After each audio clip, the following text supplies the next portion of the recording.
Hi అండి, అందరూ ఎలా ఉన్నారు? ఈరోజు వీడియోలో మేము శ్రీరంగం నుంచి చిదంబరం స్టార్ట్ అయ్యామన్నమాట. ఆన్ ది వేలో హైవే పక్కన మాకు ఒక ఆలయం కనిపించిందండి. అది దాదాపుగా తంజావూరులో ఉన్న బృహదీశ్వర ఆలయం లాగే ఉంది. ఏంటిది తంజావూరు ఆలయం లాగా ఉంది, మనం తంజావూరులో ఆలయంకి వచ్చేసామా అన్నట్లు ఫీల్ అయ్యాం మేము. సరే, ఈ ఆలయం ఏదో చాలా పురాతనమైన ఆలయం లాగుంది, చూద్దామని చెప్పి వచ్చాము. ఇది గంగైకొండ చోళపురం ఆలయం అన్నమాట. ఇది తంజావూరు దేవాలయం బృహదీశ్వర ఆలయాన్ని పోలి ఉంటుంది అన్నమాట. అలాగే ఆ తంజావూరు ఆలయం ఎలా ఉంటుందో సేమ్ అలాగే ఉంటుందన్నమాట. దీనిని రాజేంద్ర చోళుడు, మొదటి రాజేంద్ర చోళుడు నిర్మించాడు. తంజావూరులో ఉన్న బృహదీశ్వర ఆలయాన్ని రాజరాజ చోళుడు నిర్మించాడనమాట. అయితే ఈ రాజరాజ చోళుని యొక్క కుమారుడే రాజేంద్ర చోళుడు. ఆయన రాజేంద్ర చోళుడు అంటే కొడుకు ఈ గంగైకొండ చోళపురాన్ని రాజధానిగా చేసుకున్నప్పుడు ఆయన రాజధానిగా ఉన్నందుకు గుర్తుగా ఈ ఆలయాన్ని అయితే నిర్మించారు. అయితే ఈ ఆలయానికి అలాగే తంజావూరు ఆలయానికి పోలికలు కానీ తేడాలు కానీ ఏమున్నాయి అంటే, సిమిలర్గా ఉండేవి ఏంటి, లేనివి ఏంటి అంటే, మొత్తం శిల్పకళ మొత్తము ద్రవిడ నాగరికతను పోలి ఉంటుంది. అలాగే చోళుల శిల్పకళ ఉట్టిపడుతూ ఉంటుంది. మొత్తం ఆలయం మొత్తం కూడా తంజావూరు టెంపుల్లో ఎలా ఉంటుందో ఒక ఆలయము అలాగే ఉంటుంది. ఇంకా డిఫరెన్స్ ఏంటంటే, ఆలయము తంజావూరులో ఉన్న ఆలయం కంటే ఇక్కడ ఆలయము ఒక్క అడుగు చిన్నదిగా ఉంటుందన్నమాట.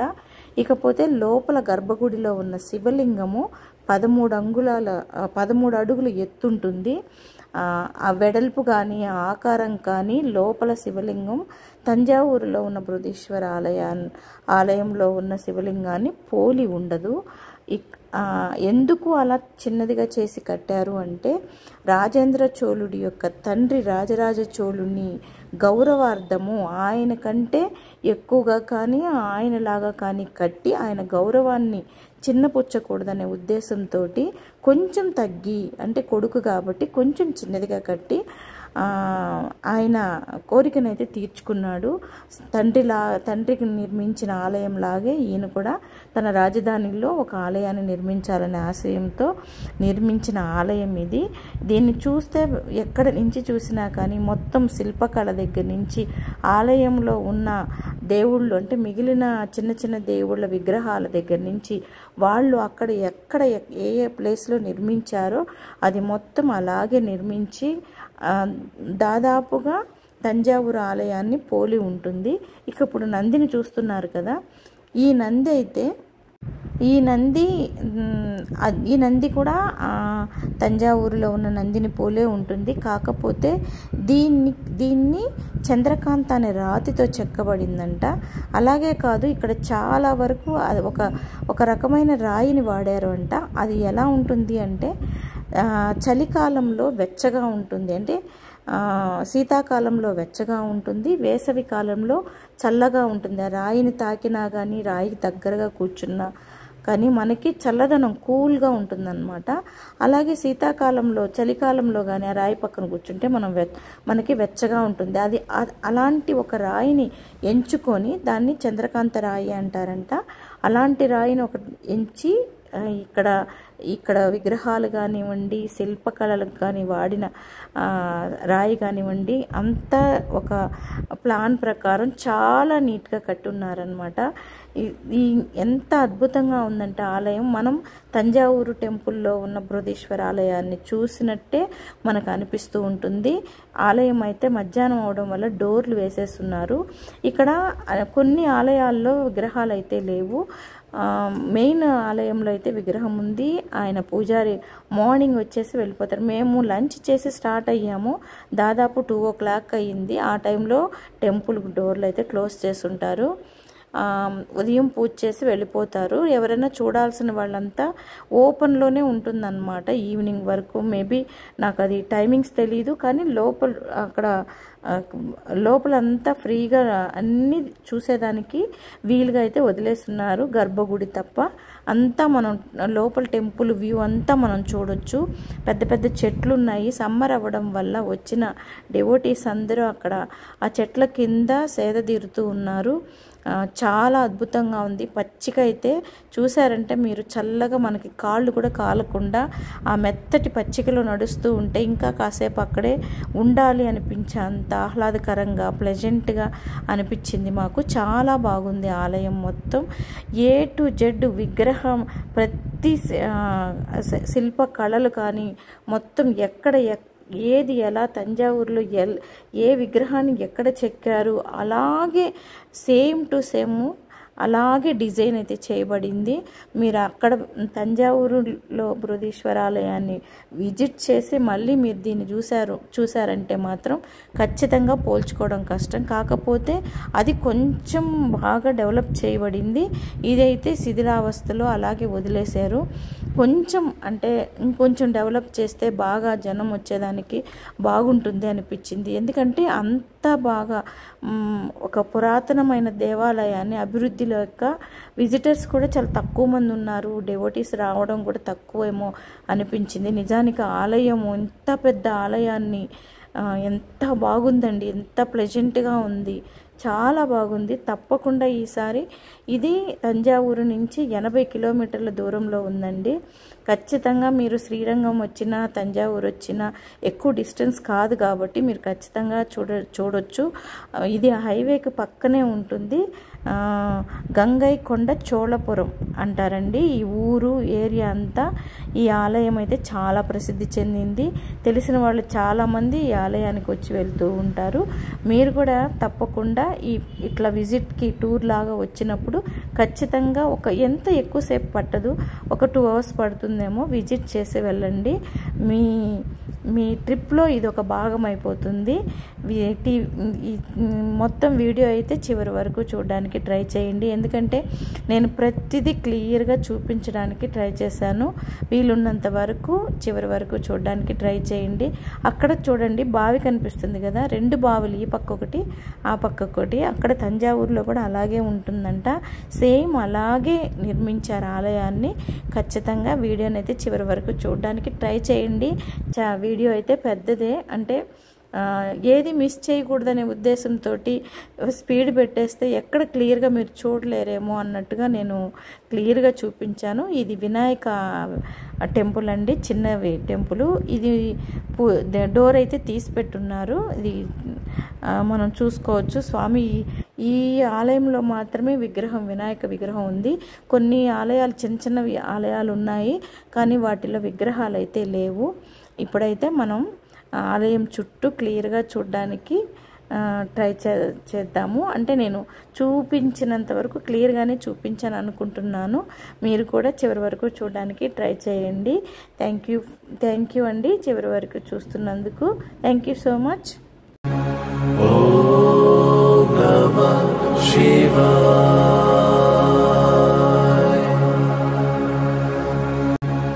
ఓం నమః శివాయ.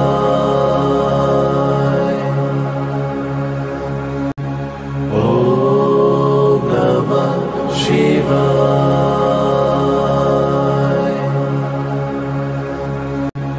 ఓం నమః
शिवाय।